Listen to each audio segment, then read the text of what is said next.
25 मई 1998 की वह शाम पाकिस्तान के इतिहास में एक ऐसा मोड़ लेने वाली थी जिसकी कल्पना किसी भी सुरक्षा एजेंसी ने नहीं की थी। पाकिस्तान इंटरनेशनल एयरलाइंस PIA का एक छोटा फोकर F-27 विमान ग्वादर एयरपोर्ट के तपते हुए रनवे पर उड़ान भरने के लिए बिल्कुल तैयार खड़ा था। इंजन की गड़गड़ाहट और बलूचिस्तान की गर्म हवाओं का शोर एक सामान्य रूटीन फ्लाइट का एहसास करा रहा था, लेकिन हकीकत में यह पाकिस्तान की संप्रभुता के लिए सबसे बड़ी अग्नि परीक्षा बनने वाला था। उस वक्त जहाज के केबिन में बैठे यात्रियों को इस बात का रत्ती भर भी अंदाजा नहीं था कि उनके बीच 3 ऐसे शिकारी भी सफर कर रहे हैं जो जल्द ही मौत का खौफनाक खेल शुरू करने वाले थे। अचानक कराची के कंट्रोल टावर को सूचना मिली कि जहाज का संपर्क टूट चुका है और उसे हाईजैक कर लिया गया है। अगले चंद घंटों में PIA की फ्लाइट 544 न सिर्फ पाकिस्तान बल्कि पूरी दुनिया के मीडिया की सबसे बड़ी हेडलाइन बनने वाली थी। यह पाकिस्तान के लिए सबसे नाजुक घड़ी थी, क्योंकि इसके ठीक 3 दिनों के बाद उन्हें बलूचिस्तान की पहाड़ियों में अपना पहला परमाणु परीक्षण करना था। यह संकट इतना गहरा और पेचीदा था कि पाकिस्तान को एक ऐसी चाल चलनी पड़ी जिसने दुनिया के कूटनीतिक इतिहास को हिलाकर रख दिया। उन्हें अपनी यही सरजमी पर दुश्मन देश भारत का झंडा फहराना पड़ा। अनदेखा सच की इस विशेष डॉक्यूमेंट्री में हम उस रात के एक एक पल का ऐसा रोमांचकारी विवरण पेश करेंगे जो आपने पहले कभी नहीं सुना होगा। इस हैरतअंगेज कहानी की जड़ें बलूचिस्तान के शहर तुर्बत से जुड़ी हैं, जहां से PIA की फ्लाइट 544 ने उड़ान भरी और ग्वादर इंटरनेशनल एयरपोर्ट पर लैंड किया। ग्वादर में इसका सिर्फ 20 मिनट का छोटा सा तकनीकी पड़ाव था, जहां 3 यात्री जहाज से उतरे और एक नया मुसाफिर ऑन बोर्ड हुआ। अब इस छोटे से विमान में कुल 27 पैसेंजर्स और 5 क्रू मेंबर्स मौजूद थे, जिनमें pilot captain Uzair Khan, copilot first officer Mohammad Faisal, air hostess Khalida Afridi, Asma Irani और ग्राउंड इंजीनियर सज्जाद चौधरी शामिल थे। पैसेंजर्स की बोर्डिंग पूरी होने के बाद शाम के 5:05 पर जहाज ने अपनी अंतिम मंजिल कराची इंटरनेशनल एयरपोर्ट के लिए टेक ऑफ किया। सब कुछ सामान्य लग रहा था और जहाज को ठीक 1 घंटे बाद यानी 6:55 पर कराची में लैंड करना था। लेकिन टेक ऑफ के महज चंद मिनटों बाद ही विमान के भीतर की शांति चीखों में बदल गई। एक यात्री अपनी सीट से उठा और बिजली की गति से कॉकपिट की ओर झपटा। वहां मौजूद एयर होस्टेस ने उसे रोकने की कोशिश की, लेकिन उस शख्स ने उसे बेरहमी से धक्का दिया और कॉकपिट के सुरक्षित दरवाजे को ढकेलते हुए भीतर घुसने में कामयाब हो गया। पायलट कैप्टन उजैर खान ने जैसे ही पीछे मुड़कर देखा, उनकी कनपटी पर एक ठंडी पिस्तौल की नली टिकी हुई थी। जिस वक्त PIA की फ्लाइट 544 में यह सब ड्रामा चल रहा था, पाकिस्तान एक ऐसे ऐतिहासिक मोड़ पर खड़ा था जहां से पीछे हटना मुमकिन नहीं था। 28 मई 1998 को पाकिस्तान बलूचिस्तान के चागाई जिले की पहाड़ियों में अपना पहला परमाणु परीक्षण करने की पूरी तैयारी कर चुका था, जिसे चागाई 1 का गुप्त कोड दिया गया था। भारत ने इसी महीने की शुरुआत में पोखरण 2 परीक्षण करके पूरी दुनिया को चौंका दिया था और पाकिस्तान पर भी बराबरी करने का भारी दबाव था। दुनिया की नजर में पाकिस्तान परमाणु दौड़ में पहले ही 24 साल पीछे था, क्योंकि भारत ने अपना पहला टेस्ट 1974 में किया था। पाकिस्तान की सुरक्षा एजेंसियां इस मिशन को लेकर इतनी संवेदनशील थीं कि वे किसी भी छोटी सी चूक या अंतर्राष्ट्रीय दबाव को बर्दाश्त करने की स्थिति में नहीं थीं। हाईजैकर्स ने जानबूझकर इस संवेदनशील समय को चुना था ताकि वे पाकिस्तान के परमाणु कार्यक्रम को दुनिया के सामने शर्मिंदा कर सकें और परीक्षण को रुकवा सकें। कॉकपिट के भीतर घुसे उस शख्स ने पिस्टल तानकर ऐलान किया कि जहाज अब उसके कब्जे में है।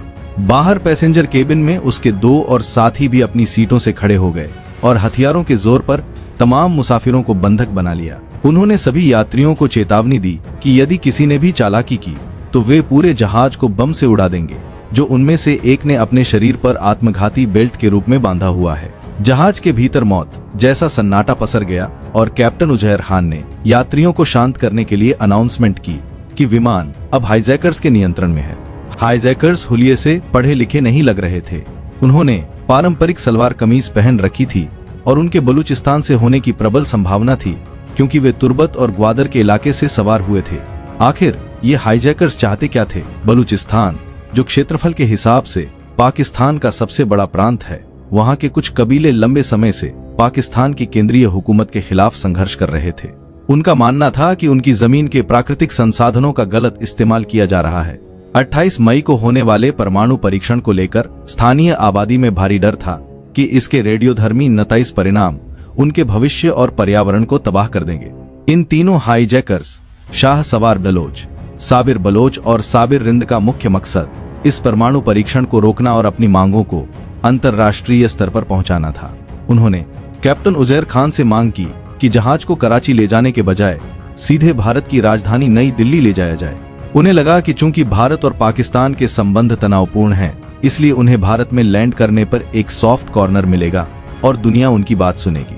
पिस्तौल की नोक पर खड़े कैप्टन उजैर खान एक अनुभवी पायलट थे और वे जानते थे कि अगर वे वास्तव में दिल्ली की तरफ बढ़े तो ईंधन की कमी के कारण जहाज रास्ते में ही क्रैश हो सकता है। उन्होंने बहुत ही होशियारी से विमान के ट्रांसपोंडर को हाईजैक मोड पर सेट कर दिया, जिससे जमीन पर मौजूद एयर ट्रैफिक कंट्रोल को तुरंत सिग्नल मिल गया कि PK 544 खतरे में है। इसके बाद उन्होंने हाईजैकर्स के साथ एक मनोवैज्ञानिक खेल शुरू किया।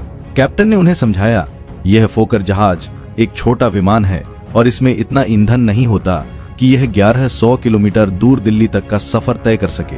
हमें रास्ते में कहीं न कहीं रिफ्यूलिंग के लिए लैंड करना ही होगा।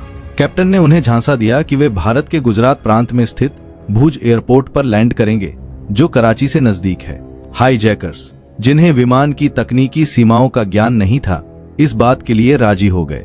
कैप्टन उजैर खान ने भुज जाने के नाम पर वास्तव में पाकिस्तान के ही हैदराबाद एयरपोर्ट से संपर्क साधा था। पूरे पाकिस्तान के एयरपोर्ट्स पहले से ही अलर्ट पर थे, इसलिए हैदराबाद का कंट्रोल टावर पूरी तैयारी के साथ बैठा था। हैदराबाद एयरपोर्ट की अथॉरिटीज ने भी खुद को भुज एयरपोर्ट के भारतीय अधिकारी जाहिर करते हुए लैंडिंग की अनुमति दे दी। रात का अंधेरा गहरा चुका था, जो इस मिशन के लिए वरदान साबित हुआ। पाकिस्तानी प्रशासन ने तुरंत पूरे हैदराबाद शहर में ब्लैकआउट कर दिया ताकि ऊपर से कोई लैंडमार्क नजर न आए। एयरपोर्ट से पाकिस्तान की तमाम निशानियां मिटा दी गईं।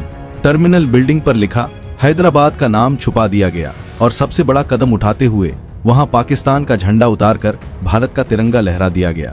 रेंजर और पुलिस की गाड़ियां अपनी लाइटें बंद करके झाड़ियों में छिप गईं।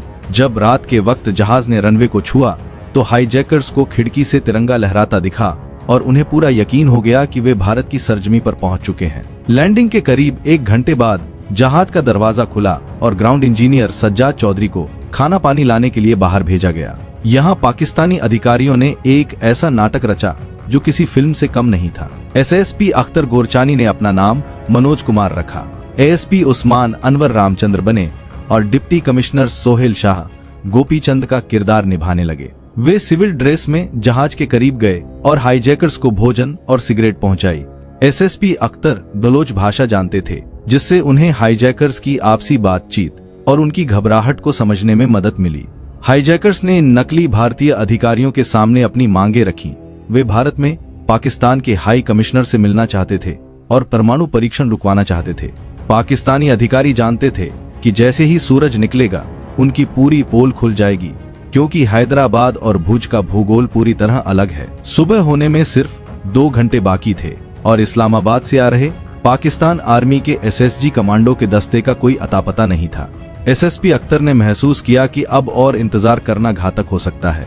उन्होंने अपनी जान पर खेलकर खुद ही एक्शन लेने का फैसला किया। जैसे ही हाईजैकर्स के साथ विश्वास का स्तर बढ़ा और वे खाना खाने में मशगूल हुए, एक सही मौका मिलते ही इन तीनों अधिकारियों ने एक साथ तीनों हाईजैकर्स पर झपट्टा मारा। अचानक हुए इस हमले से हाईजैकर्स संभल नहीं पाए और अधिकारियों ने उनके हथियार छीनकर उन्हें दबोच लिया। बाद में तलाशी लेने पर पता चला कि जिसे वे बम कह रहे थे वह सिर्फ मिट्टी और पटाखों को टेप से जोड़कर बनाया गया एक खिलौना था। इस पूरे ऑपरेशन में एक भी गोली नहीं चली और सभी 27 यात्रियों को सुरक्षित बचा लिया गया।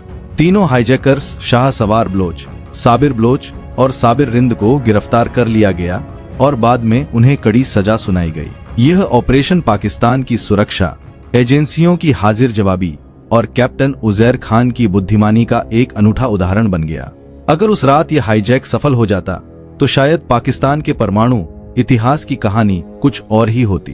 भारत के झंडे का इस्तेमाल करना पाकिस्तान के लिए एक कड़वा लेकिन जरूरी फैसला था, जिसने दर्जनों मासूमों की जान बचा ली। क्या आपको लगता है कि PIA फ्लाइट 544 के हाईजैक को रोकने के लिए पाकिस्तान द्वारा भारतीय झंडे का इस्तेमाल करना सही फैसला था? अपनी राय हमें कमेंट सेक्शन में जरूर बताएं। अगर आपको अनदेखा सच की यह विशेष ऐतिहासिक सीरीज पसंद आई है तो इसे लाइक करना न भूलें। इसे अपने दोस्तों के साथ ज्यादा से ज्यादा शेयर करें। ऐसे ही और गहरे और अनसुनी सच जानने के लिए चैनल को अभी सब्सक्राइब करें और बेल आइकन को जरूर दबाएं ताकि अगली वीडियो का नोटिफिकेशन आपको सबसे पहले मिल सके। मिलते हैं अगले शानदार वीडियो में।